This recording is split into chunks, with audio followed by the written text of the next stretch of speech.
Assalamualaikum warahmatullahi wabarakatuh.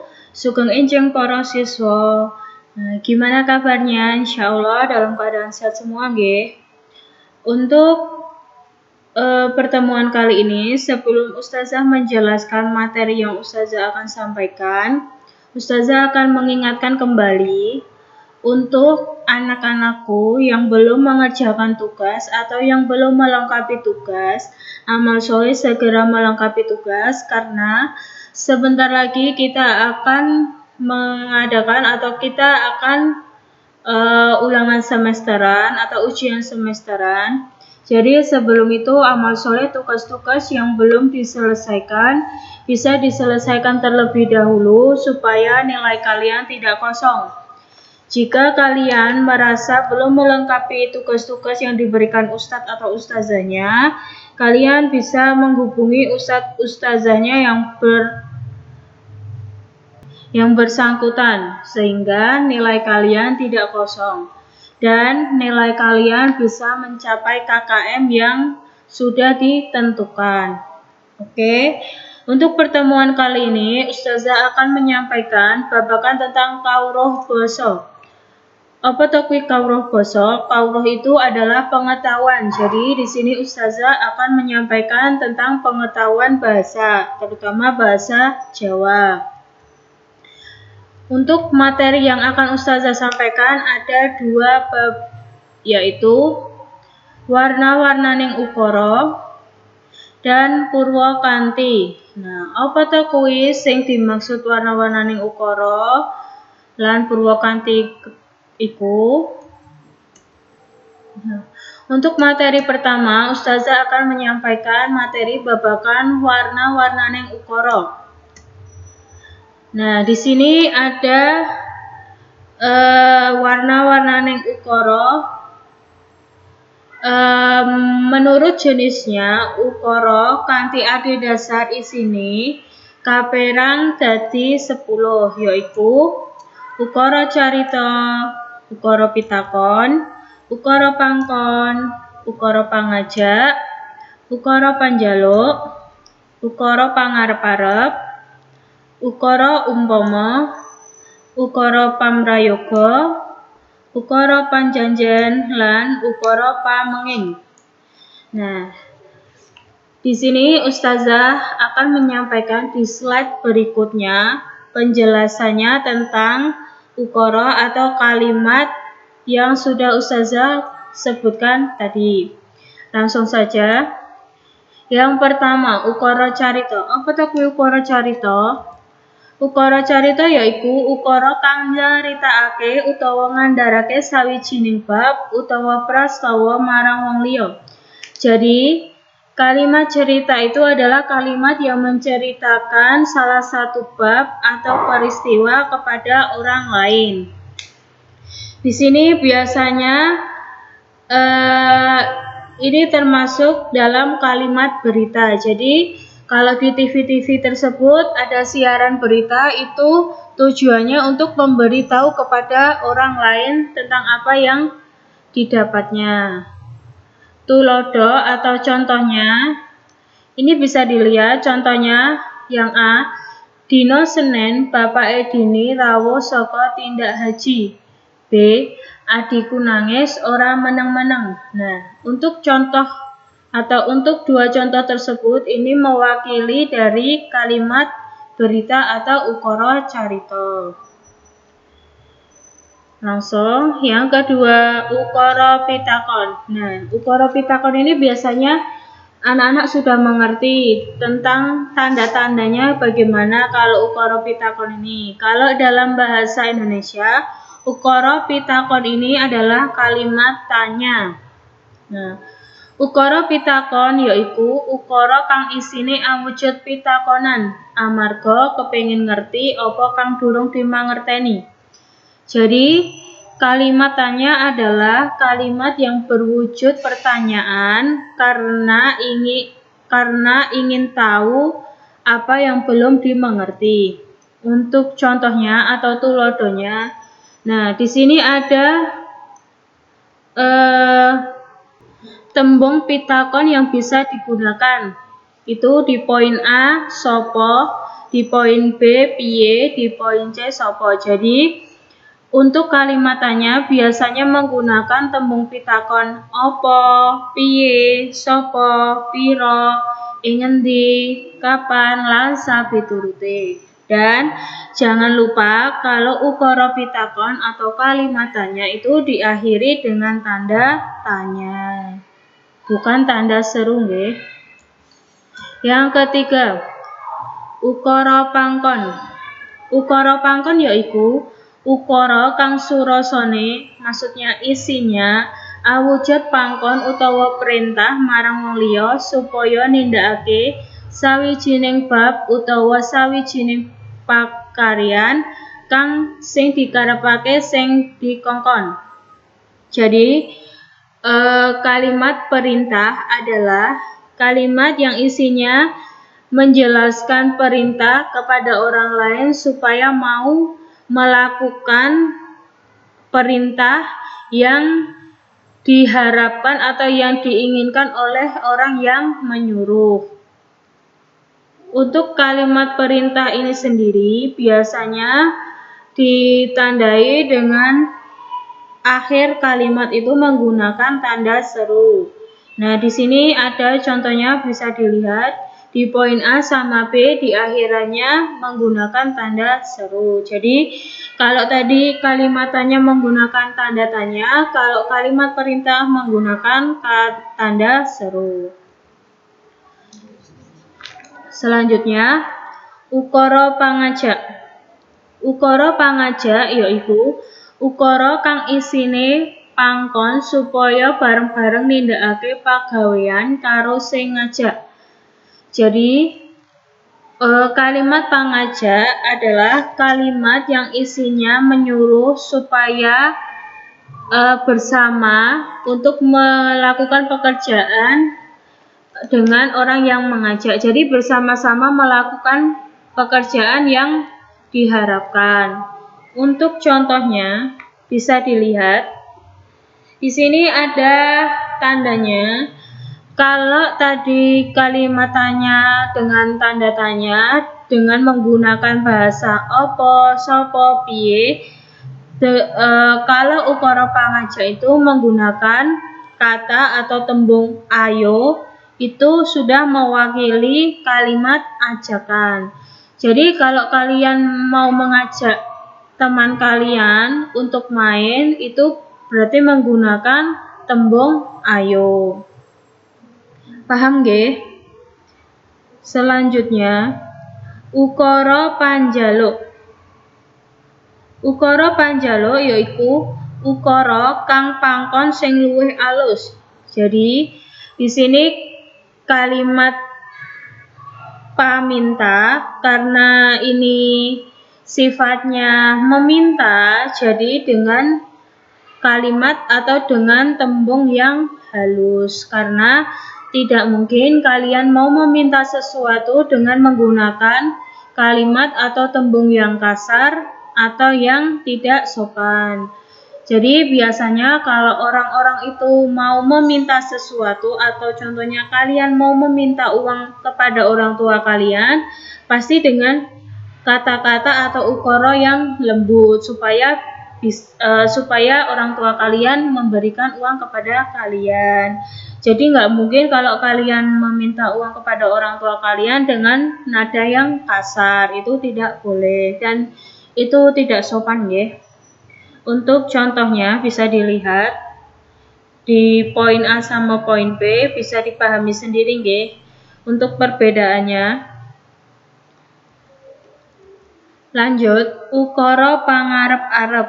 Nah, apa to ukara pangarep-arep? Ukara pangarep-arep yaiku ukara kang isine awujud pangarep-arep. Jadi kalimat pengharapan itu adalah kalimat yang isinya berwujud tentang harapan kalian. Kalian ingin menginginkan apa? Nah, di sini ada contohnya dengan menggunakan kata muga-muga atau di akhiran tembungnya menggunakan o, kayak di contoh yang B itu, panasa ya klambiku ben garing. Itu mengharapkan kalian meminta supaya cuacanya panas sehingga baju kalian cepat kering. Untuk yang poin A itu, muga-muga bapak mengko ngasta oleh-oleh. Jadi kalian mengharapkan bapak kalian atau ayah kalian pulang untuk membawa oleh-oleh untuk kamu. Jadi tahu ya perbedaan tembung-tembung yang digunakan untuk kalimat tanya, kalimat perintah, kalimat paminto, lan ini yang ini ukara pangarep-arep. Untuk selanjutnya yaitu ukara umpama. Ukara umpama yaiku ukara kang isine awujud apa-apa sing wis ora bisa kelakon amarga wis kelewat. Jadi kalimat umpama ini isinya tentang apa-apa yang sudah terlewat, jadi tidak bisa dilakukan kembali. Untuk contohnya yang poin A, umpama aku pinter wis tutup sekolahku. B, duwe duit aku wis iso tuku omah. Jadi ini umpama ini kayak penyesalan, kalimat penyesalan. Jadi sesuatu yang sudah terlewat dan kalian hanya bisa berharap dan mengharapkan ini bisa terjadi lagi. Selanjutnya, ukara pamrayoga. Ukara kang medharake gagasan manungsa marang pawongan liya kanggo mrayogakake. Nah, di sini maksudnya ukara pamrayoga itu adalah pepeling.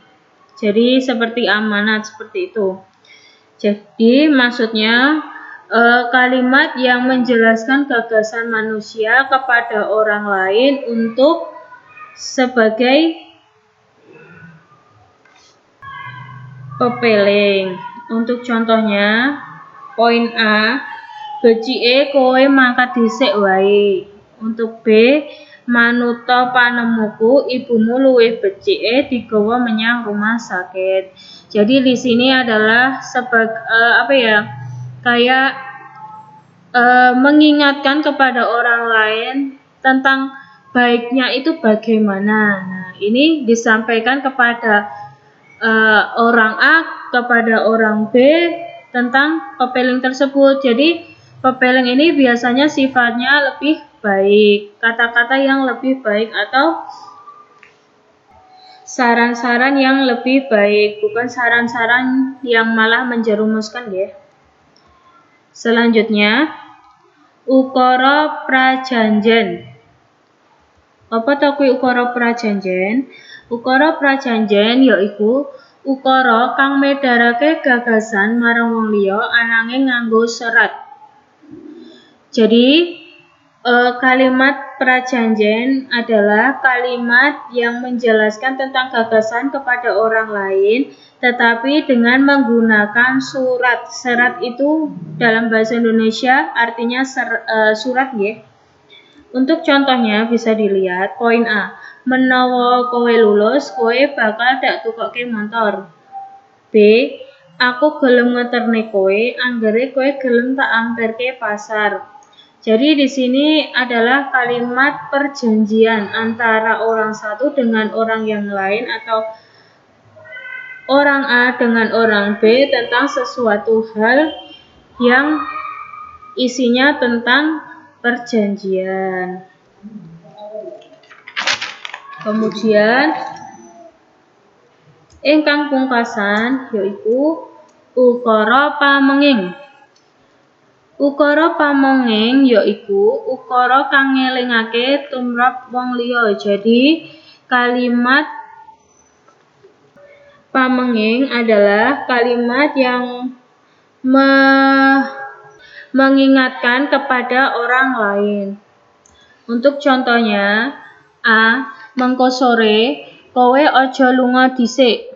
B, jaketku aja dikumbah dhisik, arep tak gawa dolan. Jadi di sini ciri-cirinya untuk ukara pamenging adalah menggunakan tembung atau kata ojo.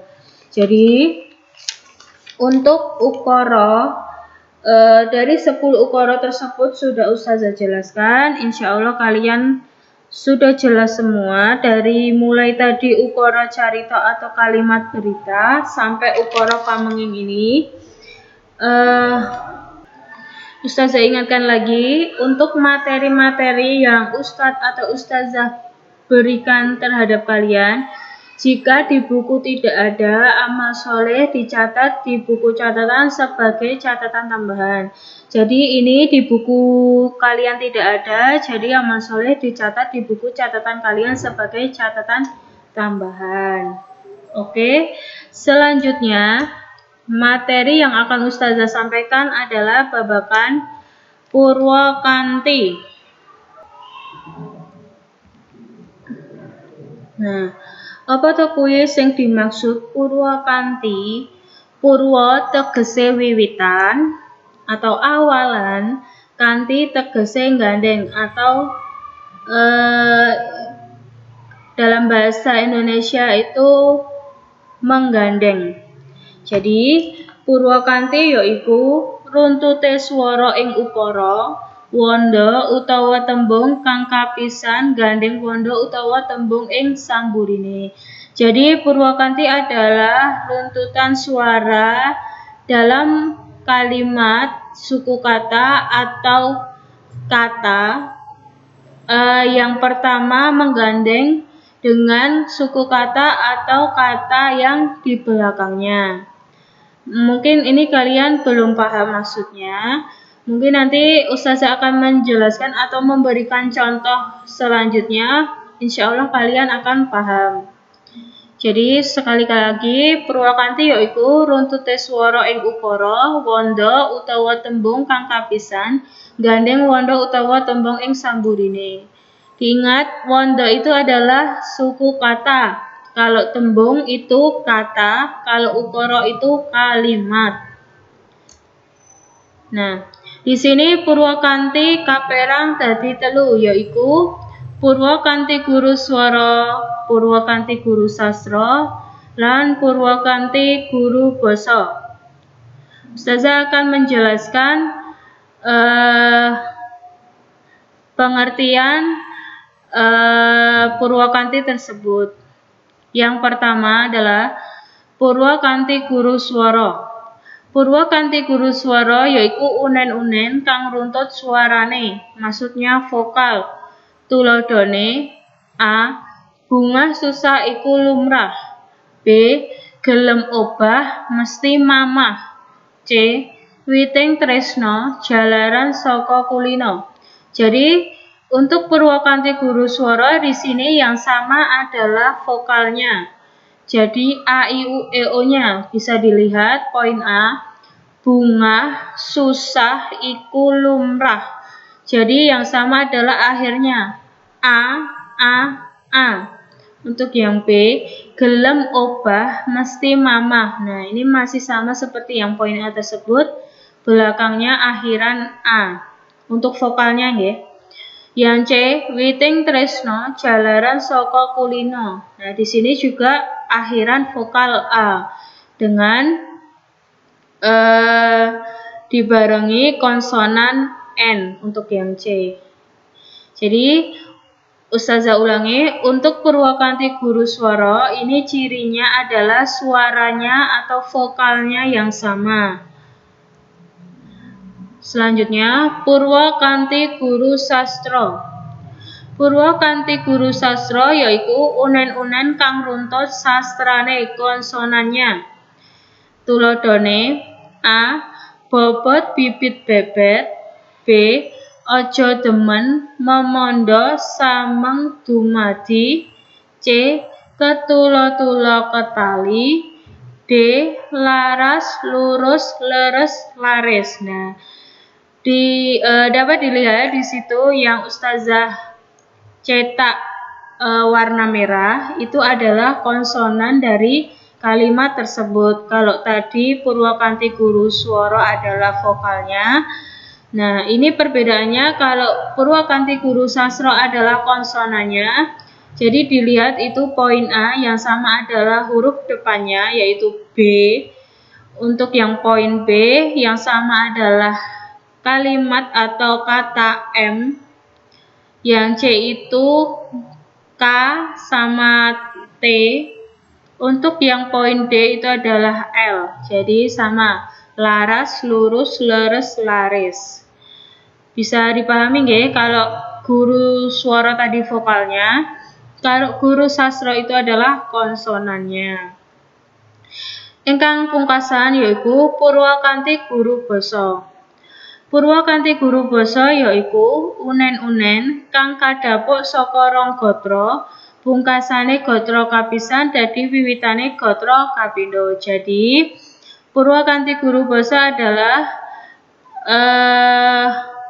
unen-unen atau kalimat yang didapuk dari dua gatra atau dua baris. Akhiran baris pertama menjadi awalan dari baris kedua. Bisa dilihat contohnya di bawah itu. Jadi setelah koma, kalimat awalannya itu adalah seperti kalimat sebelum tanda koma. Untuk yang pertama, jarwa pinter, pintere satriya ing pringgondani. B.